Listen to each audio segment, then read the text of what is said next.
Olá, gente boa de Deus, que a graça e a paz do nosso Senhor Jesus Cristo seja com todos vocês.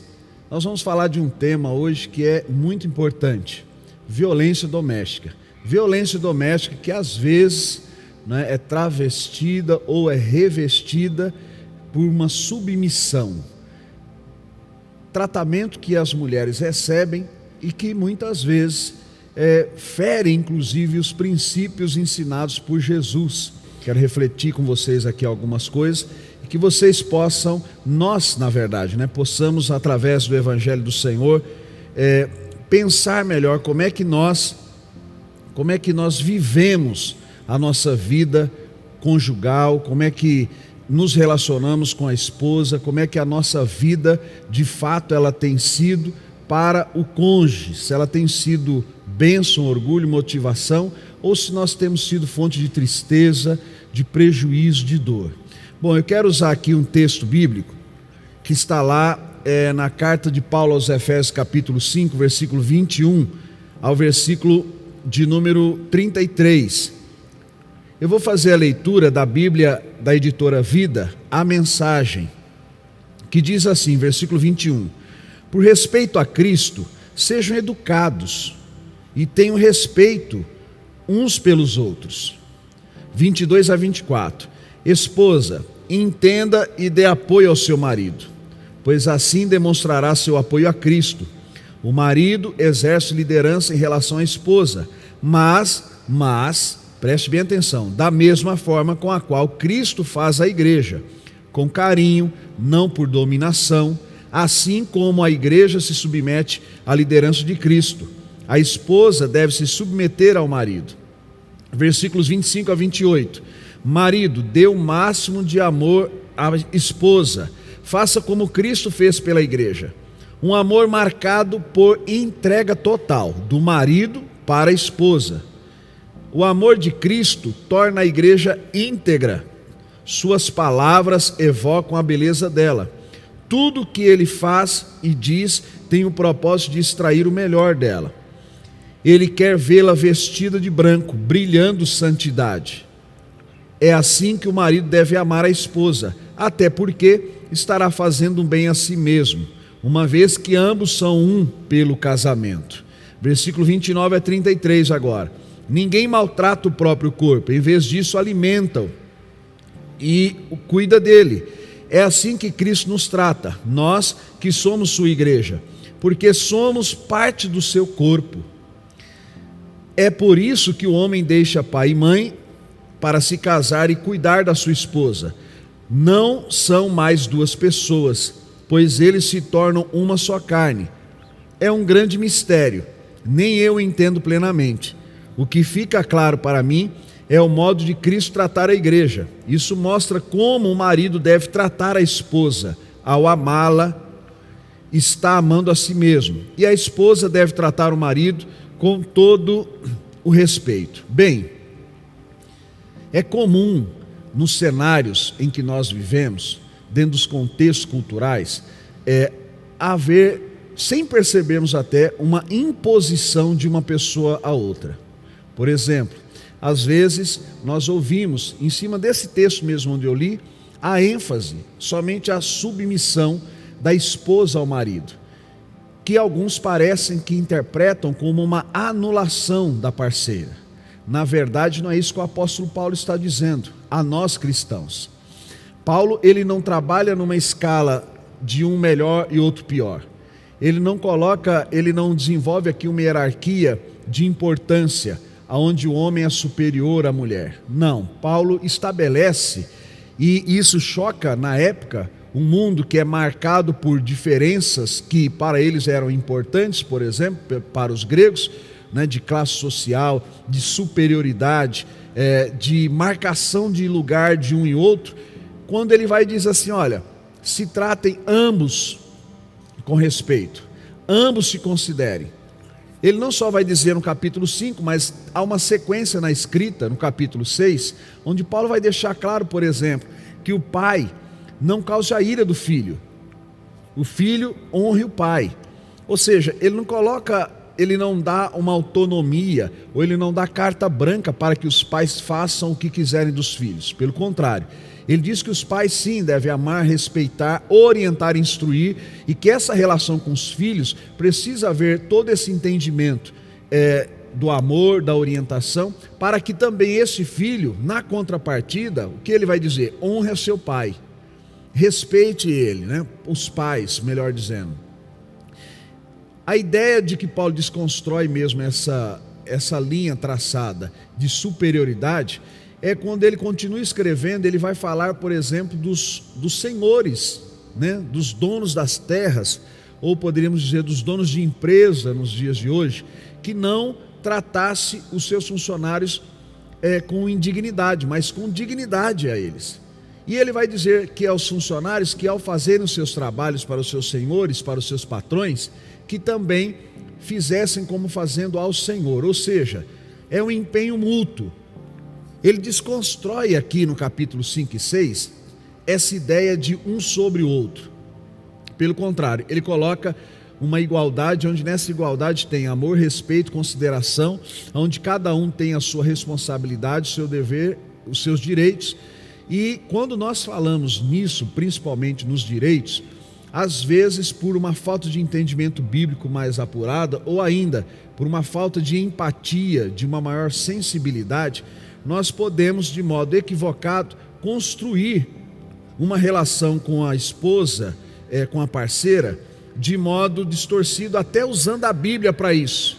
Não são poucos que chegam a dizer para a esposa que ela tem que obedecer, tem que submeter. Não são poucos os aconselhamentos no gabinete pastoral, aonde a fala do esposo muitas vezes vem em cima de um fundo falso e é distorcida no sentido de que, olha, ela não se submete a mim, ela não faz o que eu mando ou o que eu quero.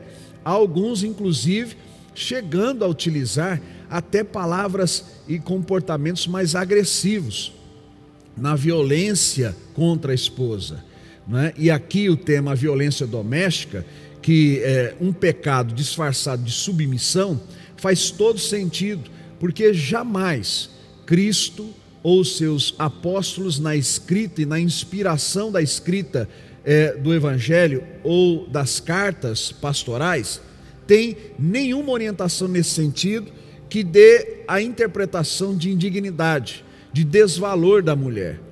Nós precisamos tomar muito cuidado, porque às vezes o nosso contexto cultural, né, a nossa história familiar, aquilo com que o modo como nós somos criados, percebemos, a cultura do lugar onde nós nascemos, pode acabar produzindo, internalizando na nossa mente, um jeito distorcido de lidar com a esposa, de lidar com a mulher, como se esta fosse um subproduto, que a mulher não é um subproduto, ela é também obra-prima de Deus. Tem um comentarista chamado Francis Fawkes, que ele diz o seguinte: através de todo o Novo Testamento, dá-se ênfase à dignidade da mulher, e é fato indiscutível que o ensino e o exemplo de Cristo elevaram a mulher, país após país e sociedade após sociedade, a uma posição que não ocupava antes. A ideia também de que todos os cristãos, ou no Brasil os evangélicos ou protestantes, são machistas, também não é de toda a verdade. É preciso sempre tomar cuidado, eu sempre digo isso, com os pensamentos no extremo, né? O 880. Os pensamentos nas pontas, nos extremos, nos trazem muitas vezes distorções de uma realidade. Então, vamos lá. O cristão, aquele que de fato quer agradar a Deus, que teme a Deus, que se preocupa em honrar ao Senhor, consequentemente ele vai querer honrar a sua esposa. Nesta ação de honrar a esposa, uma coisa imprescindível para que se faça isso é a observação mais detalhada da palavra de Deus. Então, a mulher, primeiro, ela não tem ou não é inferior no sentido de ela veio para me servir. Não, uma construção em conjunto. Quando a gente fala de relacionamento, e olhando para a Bíblia, para o Novo Testamento, você vai perceber que essa relação, ela precisa ser harmônica. Ela é tão importante, e é tão importante essa relação harmônica, equilibrada, que qual é o exemplo que se usa para comparar o casamento? A relação de Cristo com a igreja. Como é que Cristo trata a igreja? Cristo bate na igreja? Cristo abandona a igreja? Humilha a igreja? Não. Cristo se doa pela igreja. É Ele quem vai buscar a Pedro quando esse havia entristecido. É Ele quem vai e dialoga para esclarecer e resgatar a mulher samaritana. É Ele quem ouve, não é, o clamor de Jairo, um dos príncipes judeus, e vai até a sua casa. É Ele quem serve. Ele mesmo diz que na mesa com os seus discípulos, quem era o maior? Quem serve ou quem está à mesa? E que ele, o exemplo dele, ele sendo quem ele era, estava servindo. Então, olha a ação de Jesus para com a igreja. É sempre uma ação de serviço, de perdão, como a mulher adúltera, onde os homens já estavam com as pedras nas mãos, e ele diz: bom, quem não tem pecados, atira a primeira pedra. Olha a ação de Jesus quando as pessoas eram desprezadas pela sociedade, mas Jesus as atendia. Então, quando eu faço essa leitura bíblica, e eu percebo então que o evangelho, de fato, na relação de Cristo com a igreja, é sempre de perdão, de entendimento, de valorização, né? Tem uma coisinha, uma palavrinha que talvez nós devêssemos pensar mais sobre ela, que chama-se equidade, diferente de igualdade, equidade. Esses dias eu postei na minha rede uma foto que ilustra bem isso. É dar a outra condição, colocar em condição de igualdade. É o marido, na tratativa com a esposa, honrar a esposa e dar a ela, sim, as mesmas condições, direitos que ele tem.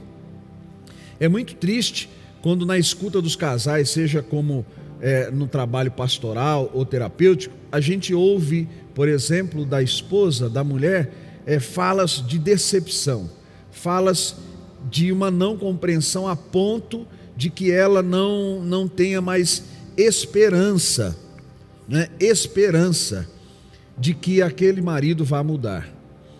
A violência doméstica em nada é justificada, em nada.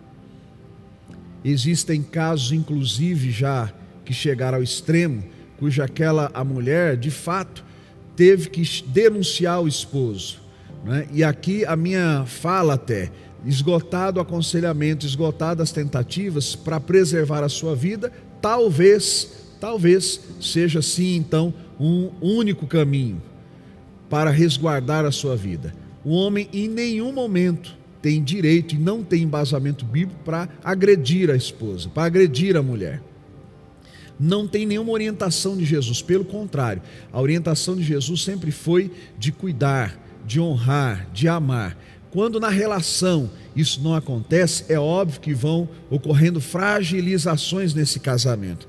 Fragilizações a ponto que às vezes a pessoa, o homem no caso, até por um não conhecimento bíblico, ou até por um conhecimento bíblico, mas também por uma falta de temor, de respeitar a Deus. E quando eu digo que eu respeito a Deus, consequentemente eu respeito, ou então deveria respeitar a minha esposa, acabo colocando ou me impondo sobre ela de uma forma pesada, grosseira, de uma forma onde eu firo ela, ao invés de valorizar. É importante lembrarmos que no altar nós fizemos lá quando casamos, digo aqui aos casados, que serve também para os namorados, os casais namorada, a mulher também nesse sentido, a namorada, de não aceitar a violência contra ela. Mas voltando aos casados, quando nós trocamos os votos no altar, foi: prometo te proteger, cuidar de você na saúde, na doença, na alegria, na tristeza, enfim, os votos que o pastor acabou fazendo lá com o casal. Quando a gente casa, parece que ao longo do tempo ou ao longo do caminho, isso vai diminuindo. As pessoas começam a se esquecer daquele voto de proteção, de cuidado, quando deveriam ter essa manutenção. Um livro que eu quero indicar aqui àqueles que me assistem, já havia lido, estou fazendo uma releitura. Eu acho que é importante não só para a vivência conjugal, mas também para a renovação dos casamentos. É um livro que se chama As 5 Linguagens do Amor, de Gary Chapman, que vai tratar do que é amor, do que é paixão e de como é que os seres humanos, né, essa relação aí na pesquisa que ele fez com outros profissionais, como é que demonstra esse amor. Nós precisamos resgatar o que é viver a dois, o que é amor, o que é cuidar. Quando a gente resgata isso, quando a gente tem uma maior compreensão e a gente busca o conhecimento não só para saber, mas para praticar, a gente de fato começa a tomar decisões para a melhora dessa relação. Não é de direito e nunca foi do homem ou ser humano algum ferir o outro, agredir o outro, né? Mulheres que são tolhidas, por exemplo, pelo fato de trabalhar em seus lares. Antigamente se perguntava: você trabalha? Às vezes até a própria mulher dizia: não, eu não trabalho, eu fico em casa. Quer dizer, você trabalha sim, em casa. O fato de só o esposo trabalhar, secularmente falando, fora do lar, não dá o direito a ele de humilhar a esposa, né? Controle de cartão de crédito, de gastos, né? Óbvio que dentro de um planejamento familiar, ok, mas no sentido de que assim, olha, tem que ver se eu autorizo você comprar ou fazer isso. Isso é horrível, né? Sem falar ainda que vai ferir um princípio bíblico importante, que é: ama o teu próximo como a ti mesmo. A pergunta é: o marido que faz isso gostaria que, se fosse o inverso, fosse feito esse controle com ele, dessa forma às vezes até humilhante, uma forma até que a pessoa não se vê uma pessoa feliz na sua relação, porque parece-me que passa por constantes humilhações. Então, resgatar isso na leitura da palavra, de livros como esse, do exercício, né, do aconselhamento pastoral, da terapia de casal, dos congressos que são realizados aí, como a denominação, né, o pastor Maurício realiza todos os anos aí, o Casado para a Glória de Deus, e outros mais que podem acrescentar àquele marido, àquela esposa, melhoria na relação. Jesus jamais validou isso. Jamais Jesus permitiu ou disse que era para a mulher ser agredida, ou diminuída, ou humilhada. Então, se Jesus não disse para fazer isso, e se o exemplo que o apóstolo Paulo usa escrevendo a Éfeso, a igreja que estava em Éfeso, ele faz um paralelo de como é que o marido tem que tratar a mulher, como Cristo tratou a igreja. Cristo incluía, Cristo atendia, Cristo supria, né, em muitos aspectos da igreja, para nos ver em todos os aspectos. Então, uma coisa que é importante nós resgatarmos nisso: primeiro, cumplicidade. Se alguém me perguntasse: Ronildo, na sua opinião, o que é que faz com que o casamento se mantenha de uma forma saudável? Cumplicidade. Geralmente, quando nós nos relacionamos com as pessoas, você passa por afeto, paixão e amor. O afeto, eu gosto de estar com aquela pessoa, conversar com ela.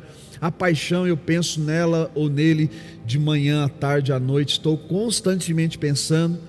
É bem verdade que às vezes nós pensamos no outro nessa fase da paixão, e aí é uma fase onde a gente não enxerga muitos defeitos do outro, seja do parceiro ou da parceira, até que a gente enxerga os defeitos, percebe as dinâmicas, seja do parceiro ou da parceira, e ainda assim decide estar junto, ainda assim quer casar, quer morar junto, quer construir um lar, uma família. É um desafio, mas é uma bênção quando nós fazemos isso debaixo de um temor a Deus. Temor a Deus significa: eu me submeto a Deus a ponto de honrar a minha esposa, né? Lembrem de uma coisa aqui. Eu estou tentando me recordar aqui, o pastor que escreveu uma carta à filha dele por volta de 1840, 1848, ele dando conselho para a filha que tipo de homem ela deveria buscar para se casar. E ele disse nessa carta assim: olha, que você busque um homem que ame a Deus acima de tudo e que ame você acima dele próprio. Olha que interessante: ame a Deus acima de tudo e ame você acima dele. E aí, quando a gente fala do amar a Deus, o Senhor, Criador de todas as coisas, nos dá a moral, a regra, e requer de nós a ética, o comportamento. Qual é o comportamento? A Bíblia não é mais um livro para termos na estante. Às vezes a galera pilha naquela coisa de já ler a Bíblia 200 vezes. Não significa lá muita coisa se não for uma verdade na sua vida. Talvez você deveria ter lido uma vez, mas estar praticando. A prática vai trazer a mudança comportamental. A forma de pensar: eu recebo a orientação bíblica, eu trabalho o meu comportamento, eu mudo em relação à minha esposa, eu a trato com respeito, com dignidade, eu não a humilho, eu a compreendo, e não só a compreendo, eu a favoreço naquilo que de repente faltar a ela para que ela chegue à estatura. Percebe? Não é só o dizer: olha, tá bom, eu te vejo como uma pessoa que eu respeito de igualdade. Não é só isso, é a equidade. Eu dou a ela também a condição para, por exemplo, vivência dos sonhos dela. O que eu posso fazer que eu auxilio ela nisso? Por exemplo, na relação dos dois, existem coisas que em alguns momentos o homem vai ter um suporte melhor para ela, se bem que existem outros que a mulher, de fato, é também um suporte importante para o homem. Mas quando a gente olha para essa relação sentimental, para quando a gente avalia a questão conjugal, e a gente percebe que existe no casal cumplicidade, é como a liga, é como um cimento entre a areia, a pedra, sabe? Faz um bom concreto, é o que une. A cumplicidade eu vou viver com ela os sonhos dela, eu vou ajudar ela naquilo que é plano dela, eu vou motivar, se for questões financeiras eu vou pagar ou ajudar a pagar, se exigir de mim um tempo ou parte do meu tempo, eu vou me programar, me esforçar e buscar também a doar esse tempo para. Essa relação de entrega, de cumplicidade, constrói uma história conjugal com maior ênfase e com uma maior probabilidade de sucesso.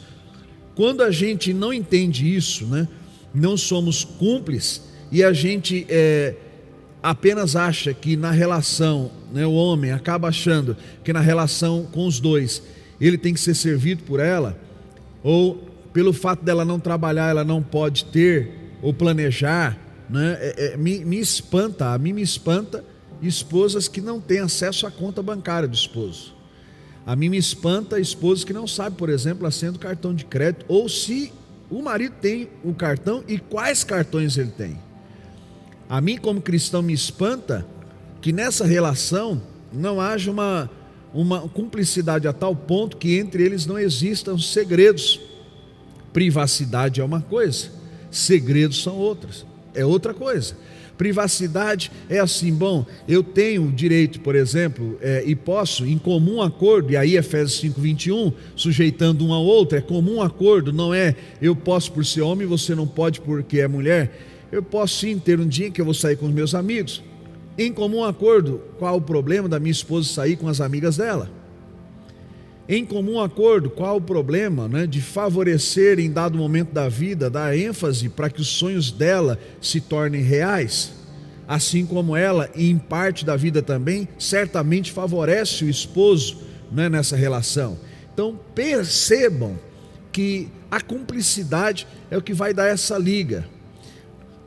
Às vezes, e eu já ouvi, né, alguns homens falando das suas esposas como sendo suas subalternas, como dizendo assim: olha, porque eu faço isso e ela não faz o mínimo. Opa, pera lá, calma aí. É uma relação de cumplicidade. Não existe um ser inferior. A esposa e o esposo estão ali, e Paulo faz isso nessa carta. Ele dá e confere aos dois, os mesmos direitos e deveres. Ele não diz assim: olha, porque a gente pega o versículo 22, geralmente seja submissa, e usa a submissão para esconder os maus tratos. E usa essa submissão bíblica, que não é o que de fato Paulo está dizendo no versículo 22, porque antes tem o versículo 21, que quando você pega o Novo Testamento no grego faz parte do contexto, que ele diz assim: olha, é ajustando um ao outro, a sua medida, sua opinião, a sua ideia, os seus planejamentos, a sua história. Não é algo em que eu mando e você obedece. É horroroso a relação entre um casal onde um manda e outro obedece, seja o homem que diz que manda na mulher, ou ainda a mulher que diz que manda no homem. É preciso se ter um equilíbrio, e esse equilíbrio, para que ele ocorra, precisa ter compreensão. Por isso eu citei o livro do Gary Chapman, de identificar o que é importante para o outro. E aí amar, gente, é eu estar disposto de modo consciente, racional, sem o efeito da emoção, sem a torpência da paixão, é eu dizer e estar disposto a fazer por ela, ou ela fazer por mim, porque simplesmente eu optei em estar com essa pessoa, em gastar a minha vida, os meus anos de vida ao lado dessa pessoa, em querer contribuir com essa pessoa para que ela tenha êxito ao longo da sua vida, para que ela seja feliz. Qual a razão de estar com alguém se não tem felicidade? Não é? E quantos casamentos se desfizeram e estão se desfazendo por falta de um maior diálogo, dessa compreensão da cumplicidade, de estar de fato entrando sempre em entendimento. Nunca dizer assim, né? Um conselho aqui aos casais que estão me ouvindo, é uma coisa importante, sempre dizer assim, olha, eu gostaria de tal coisa, mas de que forma você quer fazer? Qual é a sua opinião? Considerar um ao outro, né? Não ter uma fala tão fechada, é isso e acabou, nós vamos fazer assim, ponto final. Houve tempo no meu casamento que eu fui assim por alguns anos, por inexperiência, falta de maturidade. Sou casado há 28 anos, né, com a minha esposa, a Cida, casamos em 93. Claro, como jovem, você não recebe uma orientação na sua base, na família nuclear, de como tratar, de como ser, o que fazer e não com a esposa, né? E me converti anos depois a Cristo. A informação bíblica, a experiência, a lida do dia a dia vai nos tornando pessoas mais afiadas no sentido de dar sentido à relação, fazer valer a pena. Eu acho que hoje muitos casamentos estão sendo destruídos porque quando se pergunta dos pontos positivos ou razões pelas quais aquela mulher ela quer manter o casamento, ela não consegue lembrar, não lhe vem fácil, rapidamente, um ponto que lhe seja favorável. E aí a gente quer bater nela, ferir ela, humilhar com palavras, com agressões físicas. A gente, que eu digo, aqueles que fazem, óbvio, porque nenhum homem deveria fazer isso, sendo ele cristão, não, né? E aí vai até os direitos humanos, né? Os direitos humanos garantem a todo sujeito humano os seus direitos de ir e vir, a sua liberdade de escolha, enfim, garante a dignidade do sujeito humano, que às vezes nós tiramos quando humilhamos o outro. E no nosso caso cristão, muitas vezes humilhamos até em nome de Deus, usando trechos bíblicos, recortes bíblicos, que a Bíblia não fala. Então isso é muito sério. Tem uma história aqui de um grego, e eu vou contar algumas aqui, né, para que a gente entenda qual era a visão na época aqui do apóstolo, né, na Grécia, e no Império Romano, sobre a mulher. Que visão caótica que se tinha em relação à mulher. Uma visão que não é a visão de Cristo e que não deve ser a visão dos cristãos em relação à esposa ou à mulher de modo geral. Então, teve um grego chamado Simônides, que escreveu sobre uma mulher no século 6 a.C. Aqui foi antes de Cristo ainda. Diz assim, ó, olha o que ele escreveu sobre uma mulher.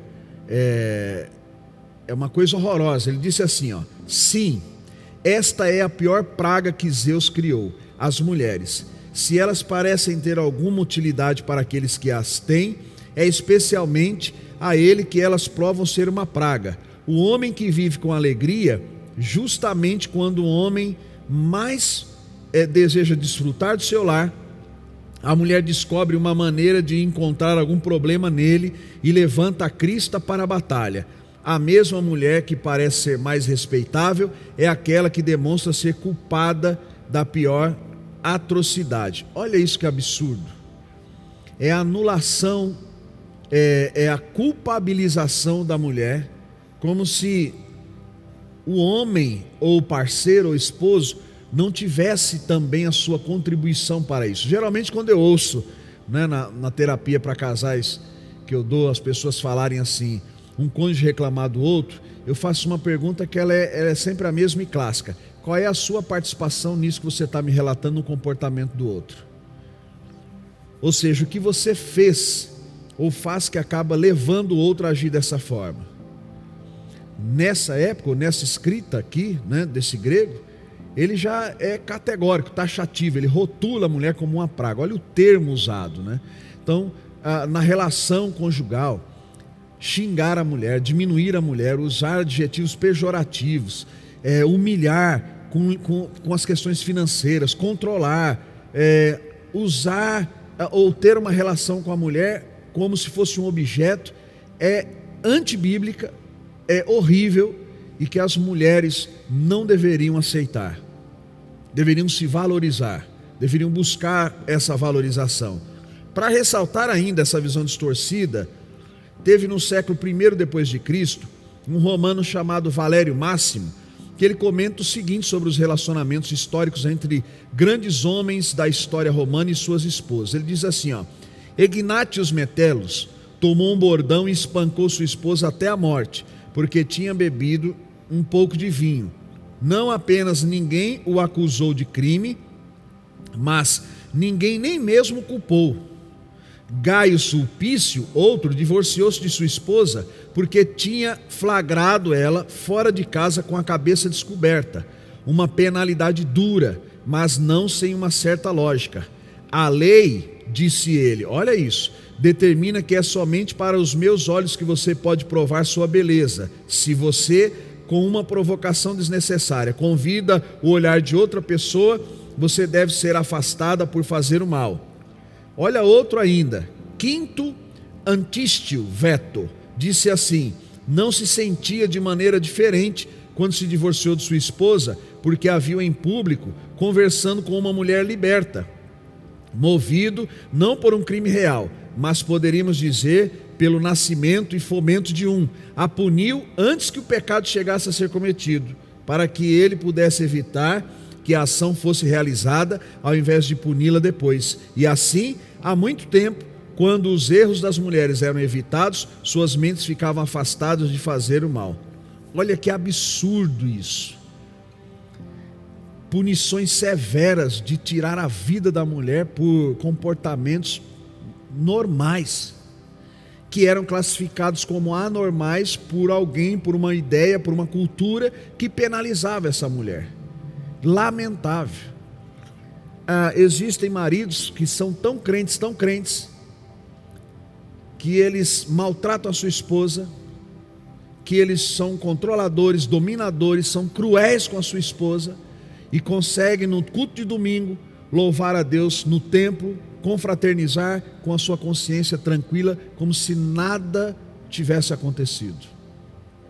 Esse processo, a Bíblia também fala dele, chama-se cauterização da mente. São pessoas que já perderam o discernimento sobre o que é pecado e o que não é, e usam esta submissão, essa interpretação distorcida de Efésios 22, sem o link com Efésios 21, para dominar, para subjugar a esposa, como se ela fosse um bicho de estimação, que nem um animal de estimação deve ser tratado com desrespeito e com crueldade, como muitas vezes alguns homens tratam as suas esposas. Não é cabível para qualquer homem, quanto mais para o cristão, ter esse comportamento com a sua esposa. Tem um outro comentarista, Lawrence, que ele vai destacar o seguinte, como a mulher era tratada no judaísmo, né? No século I, o judaísmo definia 10 deveres que o marido tinha para com sua esposa. Eles incluíam coisas como prover tratamento médico, um funeral respeitável, o sustento de suas filhas, até que se casassem, etc. No entanto, a coisa feia, Deuteronômio 24, versículo 1, que poderia levar um homem a divorciar-se de sua esposa, de acordo com Edersheim, levava à inclusão de todo tipo de comportamento inadequado. Olha o absurdo, como sair com o cabelo solto, correr pela rua, conversar intimamente com homens, tratar mal os pais do marido diante dele e até mesmo falar com o marido num tom alto de voz, que os vizinhos pudessem ouvir. Esboço está escrito no esboços da vida social dos judeus. É óbvio que se percebe aqui um tom muito contundente de machismo, né, de desrespeito com a pessoa humana, com a mulher, de diminuição, de tentativa de não valorização. Uma coisa que é importante, de novo, eu quero ressaltar mais uma vez aqui, Cristo não nos dá esse exemplo. Jesus, em modo algum na sua palavra, diz que nós temos que desvalorizar, maltratar, humilhar a esposa.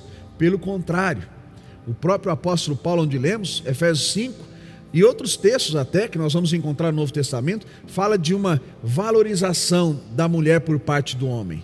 Fala de um cuidado, né? Não há dúvidas de que nessa época, né, de que o casamento era encarado como uma maneira muito mais positiva no judaísmo do que na sociedade secular. Mesmo assim, a orientação quanto ao casamento, conforme refletia, né, Ben Sirá, era favorecendo o homem em detrimento da mulher. Mostrava como a mulher era benéfica ao seu marido e não como ele poderia servi-la ou ser benéfico a ela.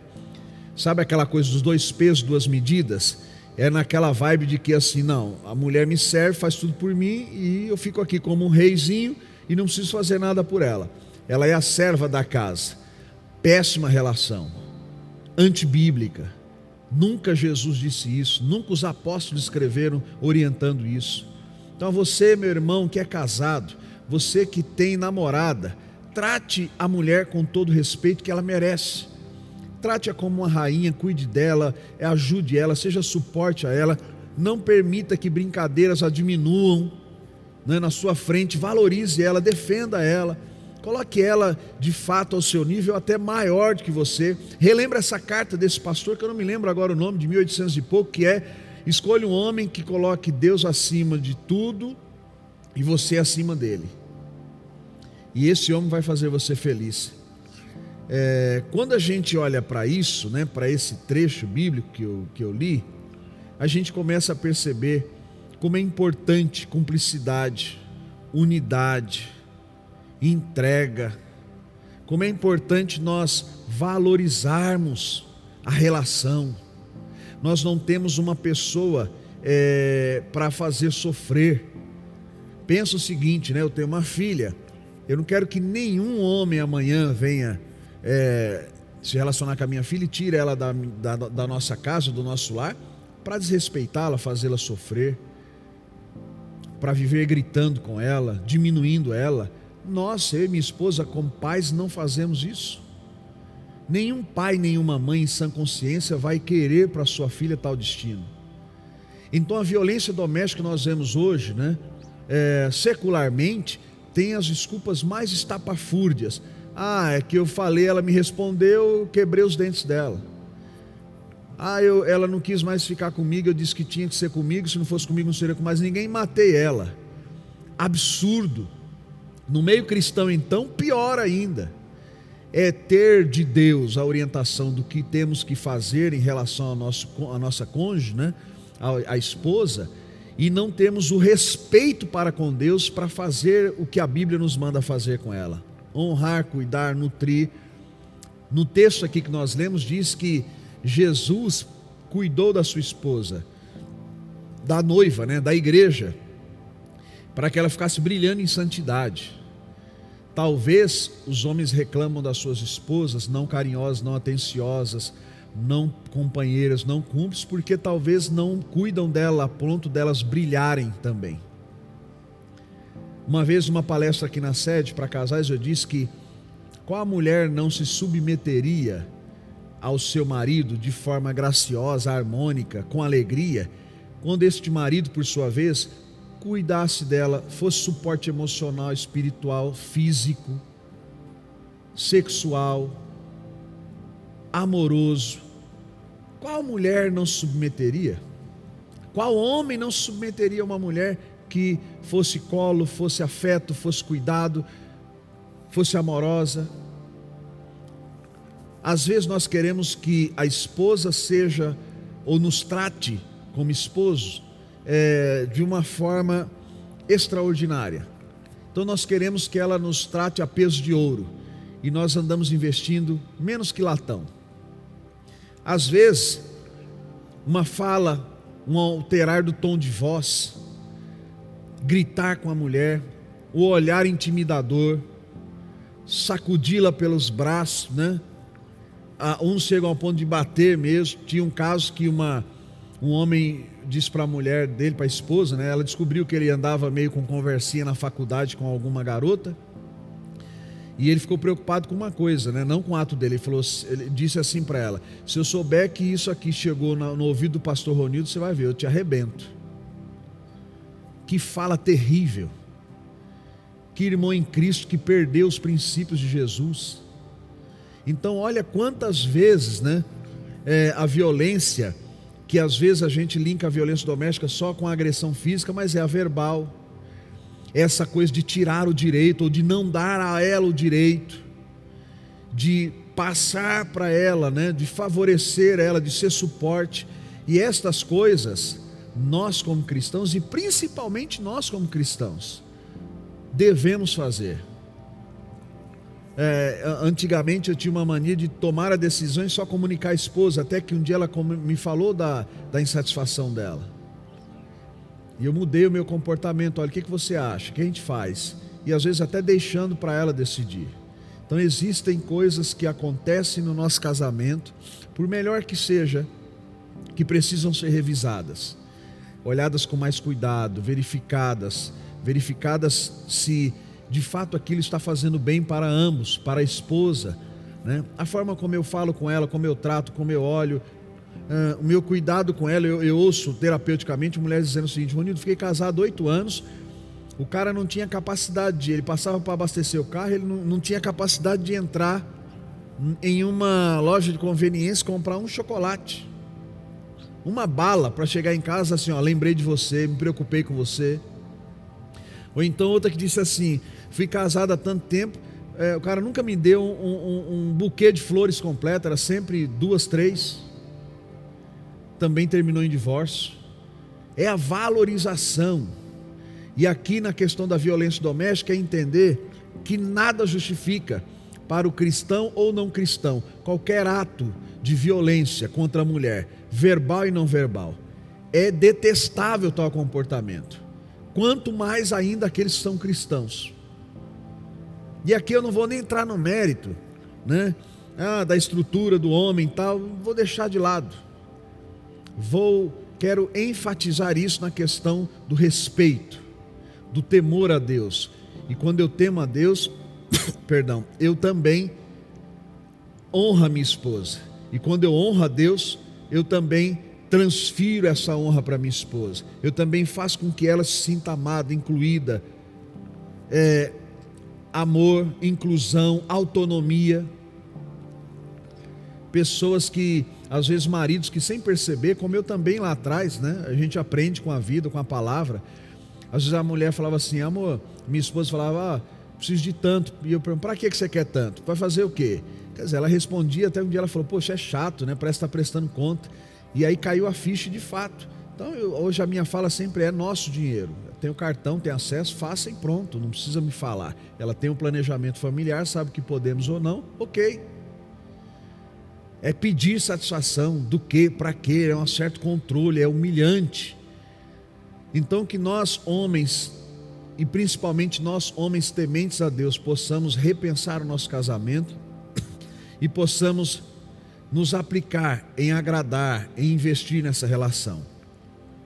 Que em nenhum momento possamos dar vazão a qualquer tipo de violência contra a mulher, verbal ou não verbal. O contexto bíblico, né, daqui de Efésios, nos mostra como é importante compreendermos de modo adequado a palavra de Deus, como o Senhor quer que vivamos e como podemos nos relacionar com o outro, nos relacionar com a esposa, em relação harmônica, tendo comprometimento, renovando as nossas intenções, votos, planejando ações práticas. Vou passar a abrir a porta do carro para ela entrar, vou criar o hábito de uma vez por semana levar algo para ela, quebrar a rotina, valorização da mulher e do relacionamento como um todo, porque é isso que Cristo faz com a igreja. E se nós somos discípulos de Jesus, e se nós somos cristãos, nós também precisamos honrar a esposa, cuidar da esposa, valorizar a esposa. Ela é uma bênção de Deus na sua vida. Ela é uma bênção de Deus na nossa vida. Cada casal que invista no seu casamento, que valorize. Espero que essa reflexão tenha no mínimo aguçado ou alertado você, para que você revise o seu relacionamento com a sua esposa, para que você trate ela como ela merece ser tratada, nunca com violência, verbal ou não verbal. Que Deus te abençoe, meu irmão, minha irmã. Um beijo grande no seu coração. Que a graça do Senhor esteja sempre sobre nós e que o nosso relacionamento, que os casais, os parceiros, o relacionamento conjugal seja sempre marcado por cumplicidade, por unidade, por bênção de Deus, por temor a Deus. Consequentemente, tudo isso traduzido, sirva de cuidado um para com o outro. Beijo no teu coração. Até a próxima, se Deus quiser.